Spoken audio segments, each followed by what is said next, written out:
you and I talked about this a few weeks ago.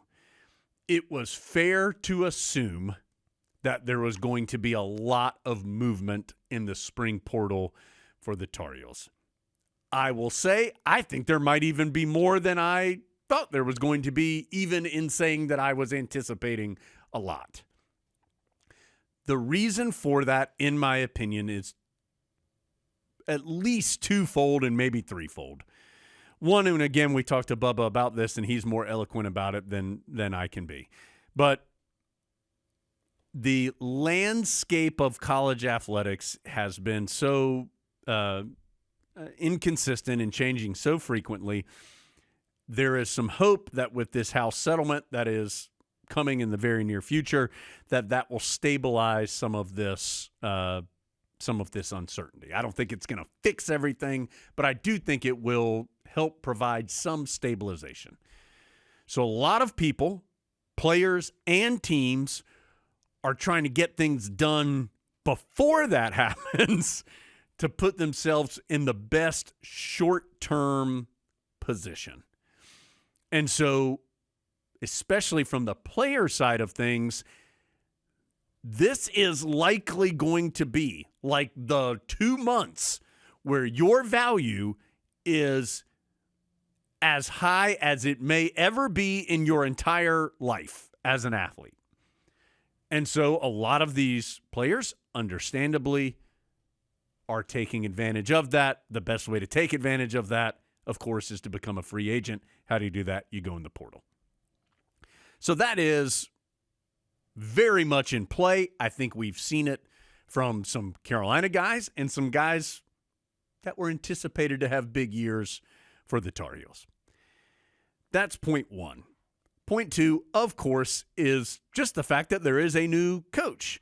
It is a new regime. It is a new style. It is different than what a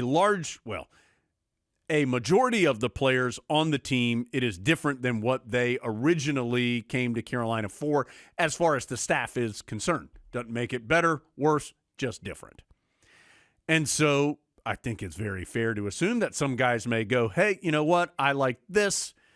It's now this. And so I would like to do something different, which is everyone's prerogative. I do think probably point 2A is that, Adam, I do think it is a dramatic difference for Carolina football as far as how things are being approached. But guess what? We all knew that this was going to be dramatically different when the Bill Belichick hire was made.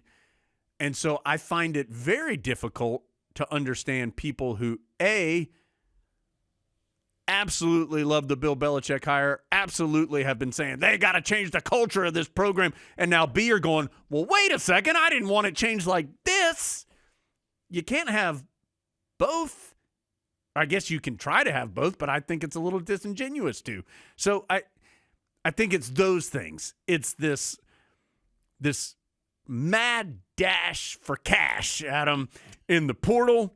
It's a new coach, and it's just the very dramatic way that, in a different way, again, not better, worse, just different than the way things have been handled previously. One thing that makes it more challenging is that a lot of times when a player departs, you don't get any information as to why. Like some of the people we're talking about, if they had said, I am leaving to go to fill-in-the-blank school because they're paying me a lot more money, everyone would say, yes, I understand this. But if that same player was to say, I'm leaving and going to fill-in-the-blank school because I don't think I can work under these conditions, that would possibly be different. And also give you some insight into them as well. But we don't get that kind of exit interview, I guess, in the way that you do in pro sports. Like when a guy changes teams, you pretty much know why they're doing that. Is it playing time? Did they get offered more money? Do they have a connection to that coaching staff in some way? In college sports these days, you just wake up and look at Instagram and find out who's still on the team. And that makes it tougher, I think, to really figure out what's going on.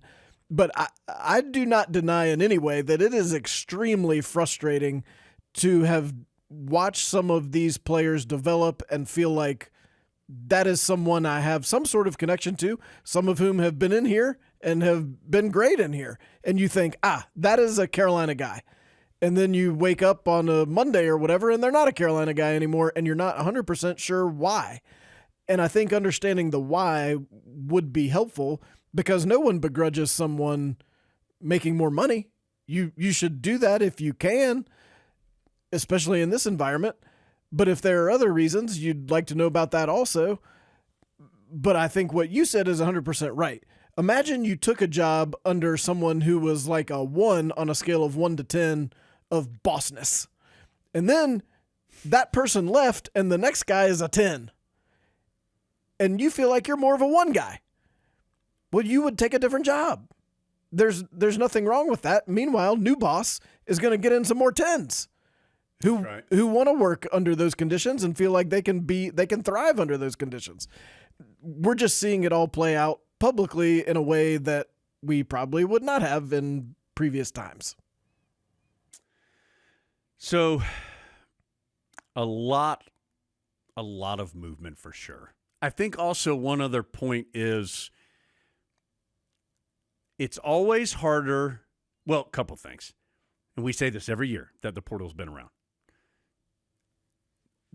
The exits are always more impactful than the entrance in the moment, in your mind. I'm not saying for the team. I'm saying how you feel about it. Because you probably know player X and player Y. At minimum, you've seen them play some snaps for the Tar Heels. And so you know at least their skill set, who they are, where their weaknesses are, what they're trying to – your point. You know them, right? Well, the guys who are coming in might be much better. But you don't know them. They might not be better. You don't know. And so it is just the uncertainty of it all. You're losing the very little amount of certainty that you have as a college fan right now, and you're just bringing in more uncertainty.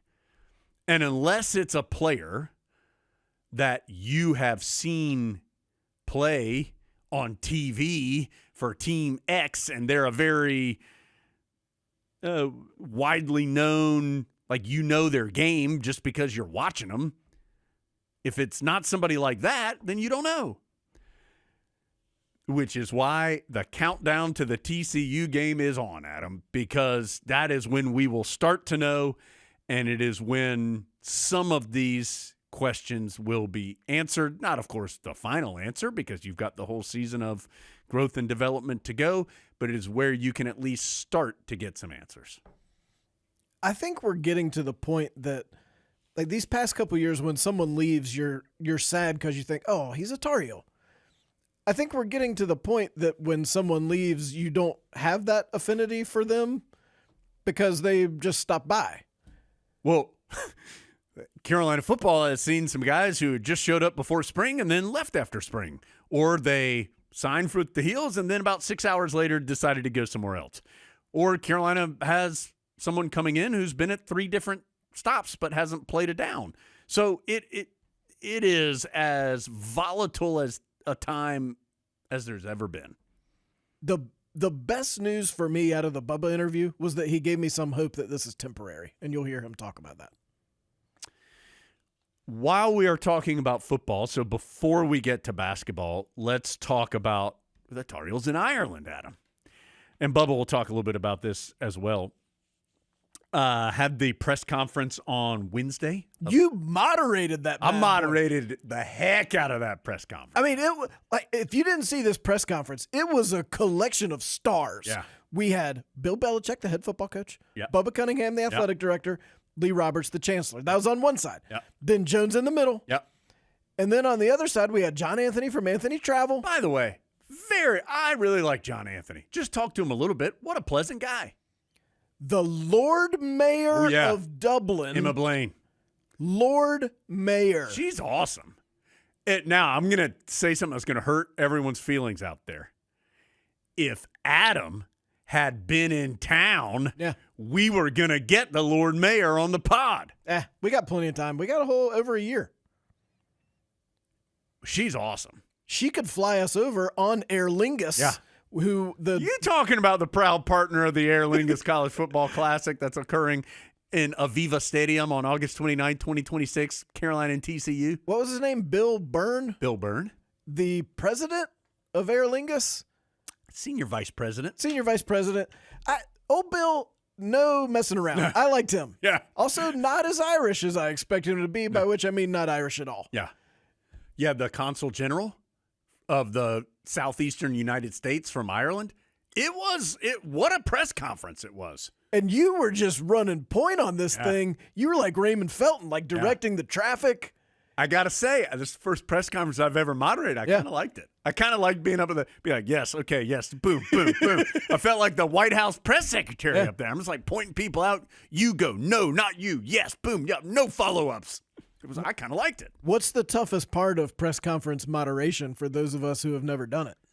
Well, I got to be honest. I didn't think it was that tough. The only challenge was there was one young lady who asked a question who I didn't know because I enjoyed being able to be like, yes, Adam, you can ask the question now. Yeah. I like that part. And I knew most everybody, but there was one young lady who I didn't know, so I couldn't call her by name, which I felt bad about. That was the only hiccup. I didn't consider that to be like a roadblock to my enjoyment of the press conference. Yeah. For the game itself, I think it's yes, do this. It wasn't a Carolina home game. It's going to be in week 0. It's going to get a lot of attention. You get a great trip out of it if you're Carolina football. I do think just in the very limited amount of time I was around the folks who are about this game, like it's going to be very well run and professionally run. And it's kind of, Adam, it goes back to something you and I, which, by the way, we all know that Deion Sanders and Adam are on the same page about like these spring game exhibitions that we've talked about for a long time. But it's something else that we've talked about for a long time. And I give credit to Adam. He's the one who first brought it up on the pod.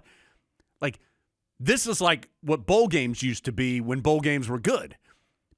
This is how they should be now. Like, well run, you've got the corporate partnership, all the things. I mean, this is an extreme example because you're going so far away. But this is what it should be. This is where these bowl games should be. And there shouldn't be 100 of them. You shouldn't be in Shreveport and Birmingham. You should be at about 10 really cool places and have these things before the season. This is what it should be. I'm looking forward to it. Should be an awesome experience. Well, and by the way, don't forget, Carolina benefits when they play in highly rated games, which this will be. You're going to have two teams that people have heard of. You're going to have Bill Belichick in his second year at Carolina, hopefully coming off a successful first season. It is going to be – people are going to be hungry for football at that point in time. It is, in my opinion, both from the national perspective and the Carolina solely perspective, slam dunk. Why wouldn't you do this? Great decision. Yes. And it's not a Carolina home game. That's the other part of that. I could understand if a Tar Heel fan was like, oh, man, that was going to be our game. And I understand why TCU did it. They had 8 home games. That's a lot. And so they wanted to have 7 and then also get this experience that they will get from being a part of the game as well. It all lined up perfectly, made perfect sense. I think it's a total win. And we get that there are some people who don't have the ability for whatever reason to travel to Ireland to see this there game. Are a lot of people that don't have that ability. But the odds are you probably weren't going to travel to Fort Worth to see the game either. So I don't know that you're hurting those people in a way that, like, again, if I was a TCU fan, I would potentially have a problem with this, depending on how much money they were giving me. Sure. But it's an experience for the players, and it's an experience for fans. And last year, because I remember watching Georgia Tech and Florida State in this game and thinking, that looks awesome. And a ton of people went. And I think a ton of Carolina people will go to this and make a week plus of it, and you'll be able to do that. Both teams will sell out their allotment. There's going to be a lot of local fans, too. It is going to be – it's a great move.